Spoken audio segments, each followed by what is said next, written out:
అందరికీ నమస్కారం. Welcome to Sreeraj food. నేను మీ సిరి. ఈరోజు మన వీడియోలో పెసరపప్పుతో సరికొత్తగా మంచి స్వీట్ అయితే తయారు చేద్దాం. టేస్ట్ కూడా చాలా బాగుంటుంది. ఈ వీడియో మీకు నచ్చితే తప్పకుండా like, share and subscribe friends.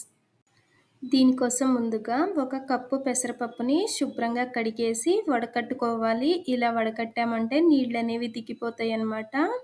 ఇలా నీళ్లు వడిచిన పెసరపప్పుని గ్యాస్ మీద కళాయి పెట్టుకొని పప్పు వేసి లేత బంగారు రంగు వచ్చే వరకు వేయించుకోవాలి. ఇక్కడ పెసరపప్పు అయితే వేగిపోయింది కదా, దించి పక్కన పెట్టేద్దాం. పెసరపప్పు చల్లారేసరికి మనం గ్యాస్ మీద గిన్నె పెట్టుకొని 2 కప్పుల బెల్లం వేసి కప్పున్నర నీళ్లు పోసి బెల్లాన్ని కరిగించుకోవాలి. బెల్లం అనేది కరిగితే సరిపోతుంది, పాకమేమీ రావాల్సిన అవసరం లేదు. బెల్లానికి బదులుగా పంచదార అయినా వాడొచ్చు. ఇక్కడ బెల్లం అయితే కరిగిపోయింది కదా, దించి పక్కన పెట్టేద్దాం. ఈలోపు మనం వేయించి పెట్టుకున్న పెసరపప్పు అనేది చల్లారిపోయింది. చిన్న మిక్సీ జార్లో వేసి మెత్తగా పొడి పట్టుకోవాలి. పెద్ద మిక్సీ జార్లో వేసామంటే కొంచెం బరకగా వస్తుంది. పొడి అనేది ఈ మాత్రం అయిన తర్వాత ఒక ప్లేట్లోకి తీసి పక్కన పెట్టేద్దాం.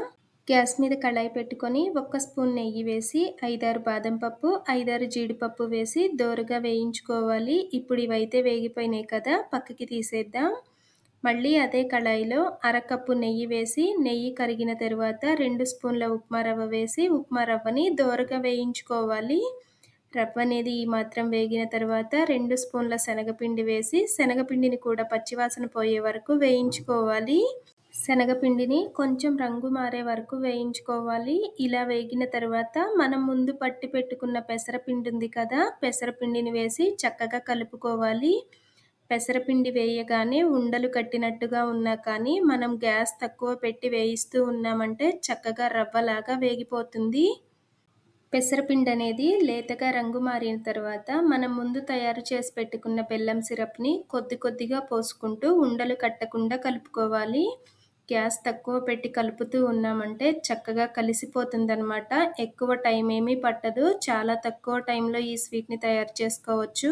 ఇలా కలుపుతూ ఉన్నామంటే స్వీట్ అనేది దగ్గర పడిపోతుంది. మనం పెసరపప్పు బెల్లంతో చేసాం కదా, స్వీట్ టేస్ట్ అయితే చాలా అంటే చాలా బాగుంది. తప్పకుండా ఒకసారి ట్రై చేసి చూడండి. ఈ వీడియో మీకు నచ్చితే లైక్ చేయండి, షేర్ చేయండి, సబ్స్క్రైబ్ చేయండి. రేపు ఇంకో సరికొత్త రెసిపీతో మళ్ళీ కలుసుకుందాం. By bye friends.